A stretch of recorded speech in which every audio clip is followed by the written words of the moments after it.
My name's Sarah, and if you told me 5 years ago that I'd be in the middle of a tech startup whirlwind with Alex, of all people, I'd have laughed in your face. Alex and I met in college, in one of those highfalutin business courses where everyone thinks they're the next big thing. From the get-go, Alex and I were at each other's throats, competing for grades, internships, you name it. Think you can beat my presentation, Sarah? Alex would tease, leaning against the classroom door with that annoying smirk. Watch me, Alex. I'm not just going to beat it, I'm going to make you wish you never stepped up. I'd fire back, my words a mix of jest and determination. That was our thing, always pushing each other to be better, but never admitting it was actually helpful. It wasn't until a group project forced us to work together that things shifted. We found our rhythm, a balance between his bold ideas and my attention to detail. One night, while cramming for the project, we ended up sharing more than just notes. You know, Sarah, I always thought you were just a pain in my ass. But you're actually kinda brilliant, Alex confessed, his guard down for once, as we sat amidst a sea of papers and empty coffee cups. Kinda brilliant? Please, I'm the best thing that's happened to this project. But yeah, you're not too shabby yourself, Alex, I said, the words feeling foreign but honest. That project was a turning point. Our bickering turned into brainstorming sessions, and before we knew it, we were more than just competitors or even friends. We were in love, talking about futures and dreams in a way neither of us had dared before. One evening, just as the sun was setting, casting a golden glow over the campus, Alex turned to me with an idea. What if we don't just dream about making something of ourselves? What if we actually do it? Together? You mean, start a company? You and me? I asked, the idea sounding crazy but thrilling. Yeah, why not? We make a good team, Sarah. We could make this work, Alex said, his eyes alight with the kind of passion I'd come to admire. I couldn't help but laugh, the sound echoing in the emptying quad. All right, Mr. Big Shot. But if we're doing this, we're doing it my way. No half-assing it. Deal. But I'm the director, Alex quickly added, that familiar smirk returning. Fine, Mr. Director. But remember, behind every great man is a woman rolling her eyes, I quipped, our laughter mingling with the promises of the future. Fast forward to graduation, and we were married. Not just to each other, but to our dream. We poured everything we had into our startup. Alex took the title of director, wearing it like a crown. Part of me found it endearing, his childlike excitement at being able to call himself a director. I knew the title meant the world to him, not for the power it held, but for the status he thought it brought. Our little company started to grow, our dreams slowly turning into reality. It was hard work, longer hours than either of us could have imagined, but we were doing it. Together. Our little startup was like a newborn, demanding all our time and attention. Alex and I were in it elbow deep, trying to juggle a million things at once. It was during this chaotic dance of meetings, coding sessions, and endless coffee runs that Emily walked into our lives. We hired her on the spot. It wasn't just her confidence, it was her energy. She was like a live wire, ready to electrify our startup and push it into the spotlight. And that's exactly what she did. Emily wasn't just good at her job, she was phenomenal. Her campaigns were creative, edgy, and exactly what we needed. But it wasn't just her work that stood out, it was her personality. She was funny, quick-witted, and fit right into the little family we were building at the company. It was easy with Emily. She had this way of making everyone feel at ease, a magnetic personality that drew you in. But there were moments when I caught a glimpse of something else, a sort of loneliness that she masked with her humor. One day, while we were brainstorming in the office, I decided to broach the subject. Emily, how come someone as awesome as you is still single? Not prying, just curious. Emily's smile faltered for a second before she shrugged, her usual brightness dimming. Guess not everyone's as lucky as you, Sarah. Finding a guy like Alex? That's like striking gold. Her words were offhand, but the undercurrent of bitterness was unmistakable. It caught me off guard, stirring an unease I couldn't quite place. "Hey, there's plenty of gold out there. Just gotta know where to look." I tried to lighten the mood, but Emily just shook her head, the topic clearly closed for discussion. As the days turned into weeks, and the weeks into months, our little company began to take shape. Emily's campaigns were bringing in clients, and our product was gaining traction. But it wasn't just the business that was growing, our relationships were too. Emily had become an integral part of our lives, blurring the lines between work and friendship. It was a golden time, filled with hard work, harder laughs, and the feeling that we were on the brink of something great. Emily, with her talent and fire, had become more than just an employee. She was a friend, a confidant, and a crucial part of our dream. As our startup began gaining momentum, I noticed a shift in Alex's focus. It wasn't the company that kept him busy, but rather, the pursuit of the perfect business suit or the latest model car. His obsession with appearances had always been a quirk I tolerated, but now it seemed to take precedence over the hard graft our company required. "Alex, don't you think there's more to focus on right now than another suit?" I asked him one morning, finding him browsing through an online luxury store during work hours. "Come on, Sarah. You know how it is. Looking the part is half the battle in business. Life's too short to deny myself the finer things," he retorted without looking up, his attention fixed on the screen. I shook my head, exasperated. "Sure, but maybe the other half of the battle is actually running the business? You know, the one we're trying to build here?" He finally glanced up, offering a half-smile that was meant to disarm. "Relax, Sarah. Everything's under control. A director needs to look sharp. It's good for morale." His nonchalance irked me, but I decided to let it go. There were bigger battles to fight, especially with the unsettling rumors that had begun to circulate around the office. One late evening, I was burning the midnight oil in the office when I decided to take a break and grab some coffee. As I neared the break room, I caught snippets of conversation that made me freeze in my tracks. "Saw Alex and Emily cozying up in the marketing suite yesterday. Didn't look like any work meeting to me," one of our developers muttered, unaware of my presence. "Yeah, there's definitely something going on there. They've been spending a lot of time together after hours," another chimed in, their tone laced with gossip. I felt a lump form in my throat. My initial instinct was to brush it off as baseless office chatter, but the seed of doubt was planted. With a heavy heart and a mind swirling with questions, I retreated back to my office, the coffee forgotten. The next day, I decided to confront Alex. I needed to hear his side, to clear the air. Finding him in his office, leaning back in his chair with that all-too-familiar smirk, I didn't waste any time. "Alex, we need to talk. There's talk going around about you and Emily. What's going on?" My tone was more confrontational than I intended, my emotions getting the better of me. Alex's smirk faded, replaced by a look of confusion. "Talk? What talk?" "Sarah, you know me. Why would I do anything to jeopardize what we have here?" His words were meant to be reassuring, but there was a stiffness to his laughter that didn't sit right with me. "I want to believe you, Alex, but the rumors. They're not just going to go away. People are talking. People always talk, Sarah. It doesn't mean we have to listen. Emily's a crucial part of our team, nothing more. You think I'd risk our dream for a fling?" Alex's voice was firm, his eyes meeting mine in a challenge.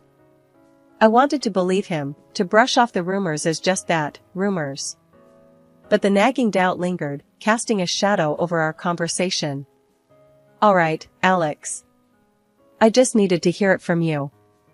Let's just focus on the work, okay?" "Always," he replied, but the ease that once defined our interaction seemed strained, tainted by suspicion. In the days that followed, I threw myself into my work, trying to ignore the whispers and the sideways glances. Emily, for her part, seemed oblivious to the rumors, her focus solely on her campaigns. But the atmosphere in the office had changed, What was once a place of camaraderie and innovation now felt like a minefield. I found myself observing Alex and Emily more closely, searching for any sign that the rumors might be true. Their interactions, once thoughtless and friendly, now seemed fraught with hidden meanings. The weeks leading up to the big contract signing were a blur of negotiations, revisions, and, frankly, a fair bit of groveling.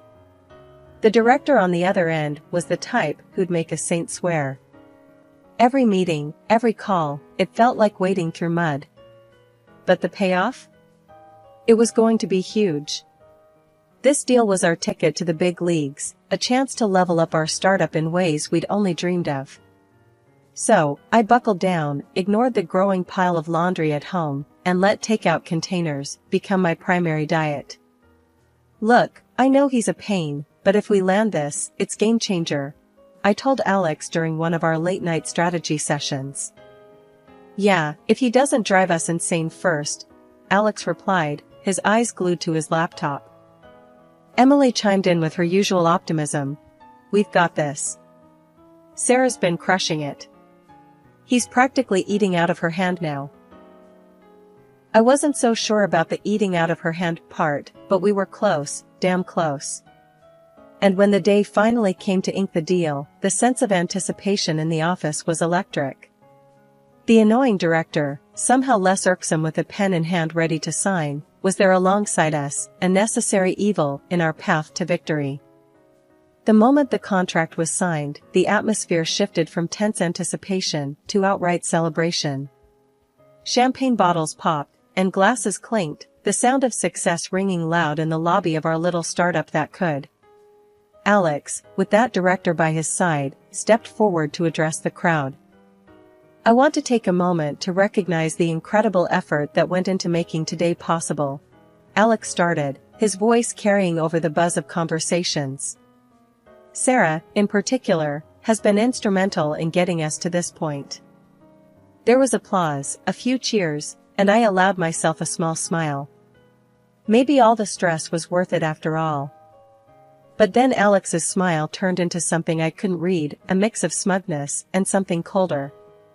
Which is why it's even harder to announce that as of today, Sarah will no longer be with us. The room fell silent, the kind of silence that sucks the air right out of you. What are you talking about, Alex? I managed, my voice sounding foreign to my own ears. As the director of this company, I've made the decision to let Sarah go. We're moving in a new direction, and it's a decision I've not made lightly, Alex continued, his eyes avoiding mine. The confusion was palpable, the shock of his words echoing off the walls. My heart hammered against my ribs, a mix of disbelief and rising fury taking hold. You can't be serious. After everything, you're firing me? From my own company? My voice was rising, the outrage clear. The room spun, faces blending into a mosaic of shock and sympathy. This wasn't how it was supposed to go. This deal was meant to be our triumph, not my downfall. Everyone's eyes were on us, shock painted on every face. But Alex wasn't done. With a coldness I'd never seen in him, he added. And, there's more. I'm filing for divorce, Sarah. This has been a long time coming. Before I could even process the words, Emily, the so-called friend and our advertising executive, stood up and wrapped her arms around Alex. Her laughter sliced through the silence, a sound so out of place it felt surreal. I've known Alex way before you did, sweetie. Emily gloated, her eyes locked on mine, filled with a triumph I couldn't comprehend. All this, your little dream company, was just part of our plan. You were just a stepping stone. The room spun. This was a nightmare. You planned this? My voice was barely a whisper, my mind struggling to piece together the betrayal. Alex shrugged, a smirk playing on his lips. Business is business, Sarah. We needed you to get the company off the ground, to seal the deal. And now, we're moving on. The betrayal stung, a physical pain in my chest. I stood up, my chair scraping loudly against the floor. The eyes of our employees, once filled with respect and camaraderie, now showed anger and disbelief. "I can't believe you," was all I managed to say before turning to leave, my vision blurred by tears. But then, something unexpected happened. One by one, our team stood up. "We're with you, Sarah," Mark, one of our developers, said firmly. "We don't want any part of this betrayal." "Yeah, count us out," another joined in. "We signed up to work with you, not them." Their words, their solidarity, gave me strength. I wasn't alone. As we all walked out together, Alex's voice echoed in the now empty lobby, calling out in a futile attempt to make them stay. In the end, it was just Alex and Emily left standing in the lobby of the company I built. Their victory was hollow, their future uncertain. We gathered in my small living room, a makeshift war room, surrounded by whiteboards and laptops. The air was thick with the smell of coffee and the buzz of ideas bouncing off the walls. "Okay, team, we're at square one again, but that's not going to stop us," I started, my voice firm, trying to project confidence I was still mustering up. "We've got the talent, the drive, and most importantly, we've got each other." Mark, ever the pragmatist, was the first to speak up. "Right, we've got heart, but we also need a solid plan. What's our angle? What are we bringing to the table that's different this time?" Lisa, who had always been the creative spark, jumped in. "We need to innovate. Remember those ideas we thought were too out there? Now's the time to bring them to life. No holding back." The room nodded in agreement, the energy shifting from uncertainty to excitement. It was clear we were all in, ready to take risks we'd previously shied away from. "And what about Alex and Emily? They're not going to take this lying down," I said, the thought of facing them again leaving a bitter taste. "We focus on us, not them," Mark said firmly. "We build something so good they won't be able to touch us. Let them play their games. We're here to win." The room erupted into a chorus of agreement, the resolve in each voice stronger than any doubt or fear. "We need a name," Lisa suddenly said, a smile spreading across her face. "Something that tells the world we're not just back, but better than ever." The suggestions started flying, some ridiculous, some brilliant, but all of them infused with the hope and camaraderie that had brought us together in my living room. After hours of debate, brainstorming, and more cups of coffee than I could count, we landed on a name that felt right. It was bold, it was fresh, and it perfectly captured the essence of our new beginning. Phoenix. With our mission clear and our spirits high, we ended the meeting with a sense of purpose. The road ahead was uncertain, but for the first time since the betrayal, I felt like we were on the right path. As everyone packed up their things, Mark lingered behind, a thoughtful look on his face. "You know, Sarah, what Alex did, it's going to make our victory that much sweeter. We're going to show him what he lost. We're going to show everyone." His words were the reassurance I needed. Yes, we had been knocked down, but we were far from out. This wasn't just about revenge, it was about proving to ourselves that we could rise from the ashes, stronger and more united than ever. After filing for divorce, I felt a weight lift off my shoulders, the kind you don't realize you're carrying until it's gone. My newfound freedom was intoxicating, a fresh start I hadn't known I desperately needed. Then, out of the blue, Alex called, his voice dripping with urgency and desperation. He wanted to meet, and despite every instinct telling me it was a bad idea, curiosity won over. We agreed to meet at a rundown diner on the outskirts of town, a place so nondescript it felt like a metaphor for our failed marriage. Alex was already there when I arrived, looking like a shadow of the man I once knew, with Emily, the cause of all this drama, clinging to his arm like a designer handbag. "Sarah, thank you for coming," Alex began, trying to muster a semblance of dignity. We're in a bit of a bind." Emily, her eyes swollen from what I assumed were tears, chimed in with a sniffle. "The deal, Sarah, the big deal we were all so happy about, it's gone.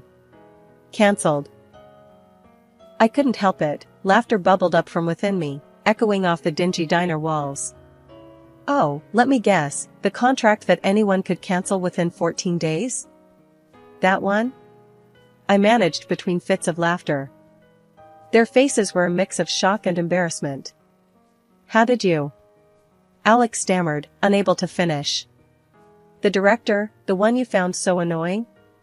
Turns out he has a thing against working with backstabbers, I said, my grin widening. The look of defeat on their faces was almost enough to make me feel sorry for them. Almost. Then, Alex, ever the opportunist, tried to salvage what little he could from the wreckage. Sarah, where did you get the funds for your new venture? Legally, I'm entitled to half, he said, desperation seeping through his feigned confidence. The audacity of the man was almost impressive. I laughed, harder this time, the sound bitter. Alex, dear, I've been making money long before you decided playing director suited you.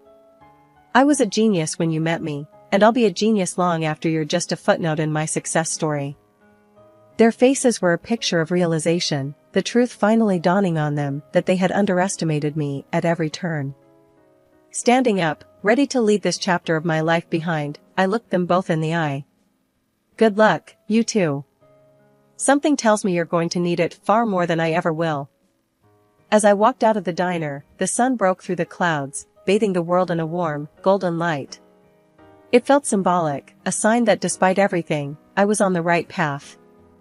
In the days that followed, I threw myself into my work, my new company, becoming a beacon of hope and ambition.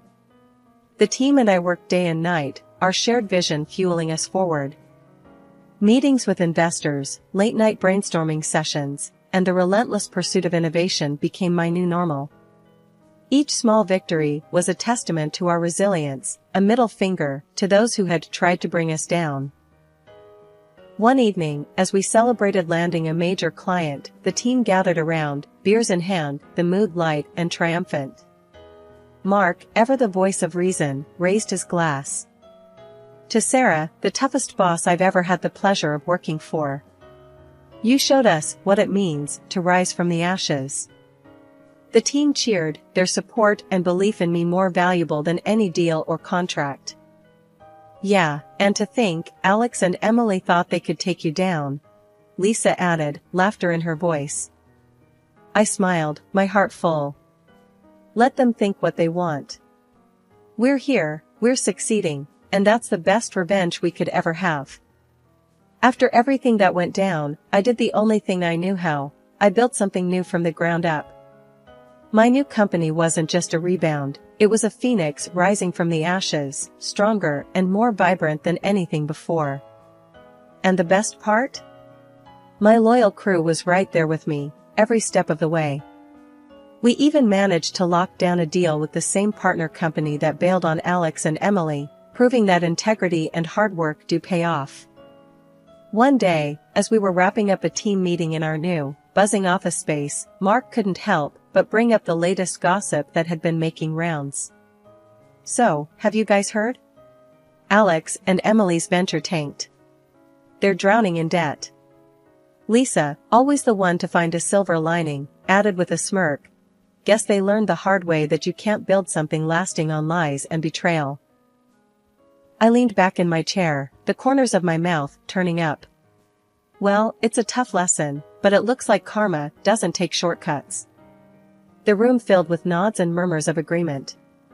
It was true, we'd come out on the other side of adversity, not just surviving, but thriving. Alright, team, let's keep our eyes on the prize. We've got a lot to do, and I'm damn proud of what we've achieved. But this is just the beginning, I said, standing up, feeling the energy of the room lift even higher. As the team dispersed back to their desks, filled with a renewed sense of purpose, I couldn't help but reflect on the journey. Starting over wasn't just about proving Alex and Emily wrong, it was about proving to ourselves that we could overcome anything.